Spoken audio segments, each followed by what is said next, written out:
Okay, everyone, and welcome back. Hello everyone, DarkSyner here. Okay, dinner with Monica. MC with his massive order. Where did that come from? Everything behind this dinner, because MC does a lot of things. Well, we'll start with the big order. Why is he such a glutton? Okay, so it's like a very subtle reason, but I kind of wanted to hint at MC's depression, so I was gonna have him order a massive order. So that was sort of subtle, but that's probably my best answer for that one, based off some real life events. Also, what is a salmon shake? Like, I'm thinking to myself, like a fucking milkshake that tastes like salmon, which sounds fucked to me. I work in an ice cream shop. I was trying to think, what is the most cursed ice cream flavor I could think of? Well, I'd say you found it. One of the reasons why I wrote this scene is I sort of wanted to write I don't know how to quite word it, but it's like a metaphor for humanity. Like, So it was kind of more of a, you've got the token Christian, right? And then you've got our cynical, edgy MC, to where he is behaving in a more primal, base instinct sort of way, and she's the antithesis to that. yeah, I sort of like to highlight like MC's entire like journey in the mod where he's obviously he's trying to save Sayori and he doesn't quite know how, and it feels like he isn't really destined to save Sayori, and this is sort of like one of the a hint towards that. Okay, got it. So that's probably kind of why Monica says, like, imagine, like, being born unable to carry out the destiny or carry out what destiny is laid out for you. Yeah, and of course her discussion of what made her vegan and things like that, kind of go along with a lot of the same nuances. Oh, crap, I forgot this one. Sayori flying with wings of wax. But that was based off the myth of Icarus. He flies too high in the sky and the sun melts his wings and plummets to the earth. So it's almost like here, well, I mean, it's twofold. You're comparing her not only to a god, but those who don't know that myth, you're comparing her to an angel. She's got wings. I didn't even think about that one. Right on. See, this is why I wanted to do this, because there's a lot of interpretations that I've received from this that I don't know if that was where you were going or not. And that's like, well, that's like there are things like I, the author, never considered. Like, wow, I didn't think of it like that. And that's, that's the fun of getting people's interpretation of certain things. I heard the door open quietly. I see a hand reach out to the switch. The light flickers on. Hello? Oh my god! Hello. Come to see Sayori, eh? Really? She's dead. I'm done for, I'm afraid. There's nothing that can be done. Let's get you out of here. You should see a doctor. There's nothing you can do. I have failed in my mission. All I can do is play out this purgatorial nightmare. She has such a beautiful smile, doesn't she? You're losing your mind. Let's get... Am I, Monica? I know the future, Monica. I know all the futures. I can see the paths and streams of destiny tracing out into the divine beyond. This is my curse. To wander the earth for eons, seeking forgiveness for my failures. I live in a prison of my own demise. I'm lost in time. Leave me be. I'll go back and lose my sanity even further. I just want to be alone. No. I can't leave you here. Monica grabs my hand and tries to pick me up, but I remain limp. You will never get it. Really? I go back. Stay with me. Sayori dies. Look at me, Ellie. Darkness coming. This scene was actually another one that I have questions. You have this conversation with Sayori that seems to go fairly well, and then you go into that. What happened there? Okay, so I had it planned originally where during the whole course of the week, Sayori was going to be on this experimental sort of medicine, and only up until Monday did actually like start to take like severely adverse effects, and then she just snaps. Okay, yeah, that is not exactly telegraphed. Yeah, that was like a last minute decision I talked to Paragon about because back before I had that scene, I had a scene where Tyler was going to go like ballistic on herself and like just mutilate herself horribly. Mm-hmm. So it was a bit telling that Got it. that wasn't going to be the case. Okay. Yeah, and it's hard when you're writing a mod, when you see the same scenes over and over and over. It's easy to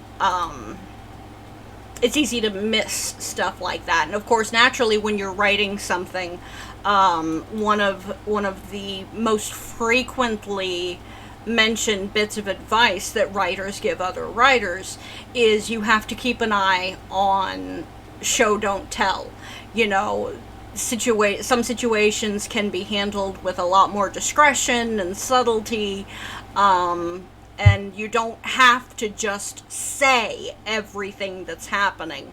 And sometimes when you're trying to adhere to that concept, you do things in a story that perhaps you probably could have shown more, and I feel like that you did that there, because that's something that a lot of people I talk to mention is they're like, I don't know how she died that time. Yeah. So, but that makes perfect sense. So basically, you're saying the medication killed her while he was sitting there with her. She was like gonna like push MC, and she was gonna lock herself in a room, then go ape shit on herself.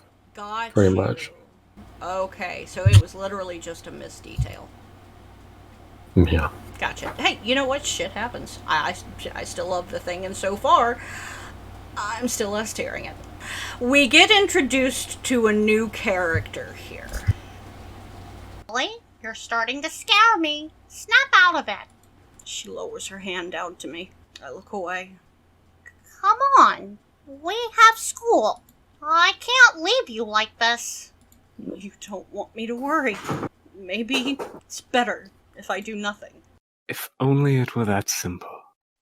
Just shut up already. Huh? Sayori looks around, bewildered. No one's here, Ellie. I know. You don't see what I see. If only you could see. Well, I'm taking you to a doctor. I can't bear to see you like this. Sayori grabs my hand and tries to pull me up with all her might. Pull my hand out of her grip. I'm fine. I don't need your help. There's nothing I can do to help you. I just want this to be over. What are you talking about? You're going to kill yourself next Monday. I've been sent back in time in a vain attempt to save you, but nothing comes of it.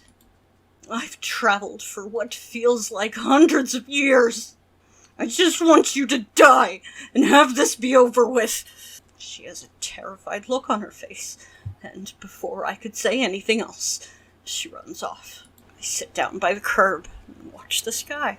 Blinding sun takes my view. Clouds ebb and flow as I watch their movements. Like rivers flow, clouds swim across the sky, vanishing and emerging as time goes by. The sun glares again, blinding me. When my vision returned, I saw something descending down towards me.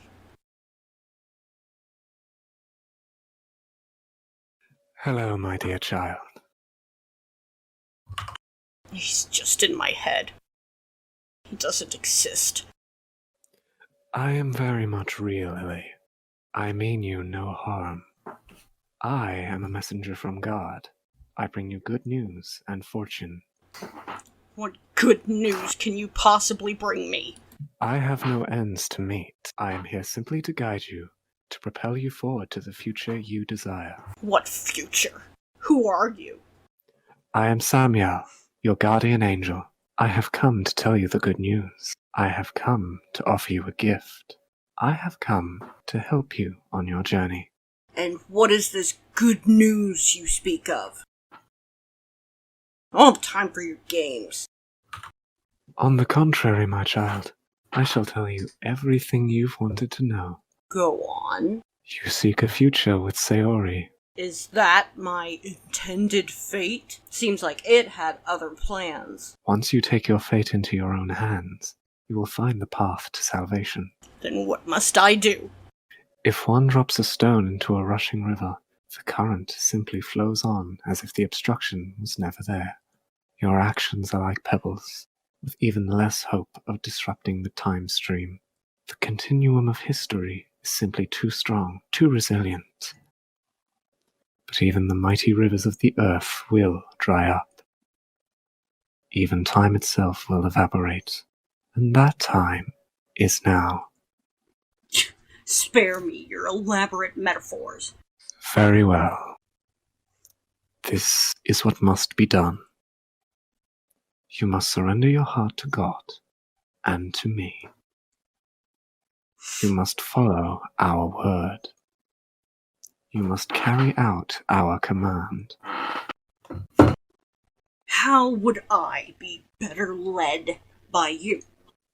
I give to you the means to save Sayori from her death, and yet you choose to turn away. Perhaps you are better off in the hell you find yourself in. Alright, my life is yours. Do you surrender your heart to God and I? With all my heart's content. Then it is done. Your afflictions shall be banished once our pact is complete. Follow our word, and you will walk the path to salvation. What must be done? Hold Sayori in your possession until I say she is free to leave. Like, hold her hostage? If that's what you humans call it, then yes. That's wrong! As if you haven't done anything worse. It's what must be done. If you pride yourself on your free will and love of fate, now is the time. Embrace your God-given fate. Very well. Then let us go. Okay, lot to unpack there.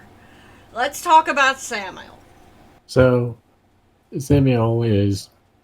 I originally had Samuel written as a hallucination of MC, Right. and you could totally interpret it that way. Then I sort of thought, well, this is the act where everything's gonna comes to an end. Right. So I decided to, this is like a bit biblical religious here, but I turned to the Book of Revelations, and I read something like one of the first signs of the apocalypse is the arrival of the false prophet, and I decided, all right, so if this is gonna be the end of the mod, I'm going to send someone who's going to give MC a sort of false hope that he can save Sayori. Mm-hmm. The name Samuel is actually his entire character is in his name. Samuel is often considered the angel of death. He's Right. the venom or the poison of God, the father of Cain, and a lot of other stuff. So, Yeah, obviously there's a lot of biblical references here, and just knowing what I know of you, you're a twisted fuck like me. Are you a Christian man? Do you believe in the Bible? I mean, I've had a Christian upbringing, but I'm agnostic. Got it. Okay. So basically, you were pulling the Bible references, the verses and stuff. A lot of that is just pulling from what you read or learned in your childhood. Yeah. Got it. Okay. Those of you who know me personally, I most certainly am not a Christian. I'm polytheistic, but I did have a Christian upbringing, so I recognized a lot of the stuff that you included here, and I was just curious as to where your knowledge of that information came from. Okay, so now we have managed to capture and contain the love of our life. Tell me why you felt that was necessary. I've had this conversation with a few people, and they all sort of like agreed like it was probably gonna be one of those things that was inevitably going to happen given the direction MC's mental state was going. Right. So it's just quite literally more backing to the fact that he's pretty much snapped and is desperate to save her in whatever way he can. Yeah. As a lot of people put it, it's like when simping goes too far. Right. And quite literally, and this is where, I would say the further MC strays from sanity, the closer he gets to being a proper yandere. This bathroom sequence, you are criticized for this one, and obviously the one later. Yeah. Yeah, so we'll start with this one. It's a hell of a thing to allow, or not allow, to actually tell that tale about him having her in the restroom, and so just talk to me about that. So like, first that was just that's just another instance of I wanted to show you like how far gone MC has went. Yeah. So it's just more character development. Yeah. And that's the thing, like MC reaches points to where, obviously he just starts doing things that are just mad. They're just insane. Yeah. So like I've sort of had this conversation with Paragon where like there's some really messed up things in here, and like go ahead. Like my main thing is like I don't mind putting you in these sorts of situations if I have something I want to show you or teach you, and not everything I have to show you has to be like a good thing. It could be like a really horrible and skin crawling instance or feeling. A lot of the more twisted things, like this is something that I've talked to a lot of fellow horror fans, where we'll get into these situations. Let me try to talk. We'll get into these conversations about gore, graphic things that occur in horror movies, and whether or not that gore is substantiated or acceptable to include in a story. And for me, I feel like a lot of slasher films and things of that nature, they do gore for the sake of gore, and for me that doesn't make a good story. I feel like if you include gore as a means of demonstrating the profundity of a certain situation, be it plot development, character development, as long as you can substantiate the reason it is there, then that's what creates a good horror story experience. Yeah, exactly. Thank you. Yeah. And I feel like the lines that you were comfortable crossing throughout this mod, I feel like they were just enough. Had you gone too much further with any of the more, I guess, visceral sequences, her in the bathroom, and then of course the bath scene later on, I feel like if you had pushed that any further, it would have been overkill. I think you did a really good job stopping scenes before they went to the point of unnecessary. So that was definitely praise I wanted to include. Okay, Monica comes over. You have the conversation. Wait, how did that make it in? Fuck. I love it when I'm going through something that I've edited before and I find a problem and it's like, damn it. This entire mod's development in a nutshell. Right?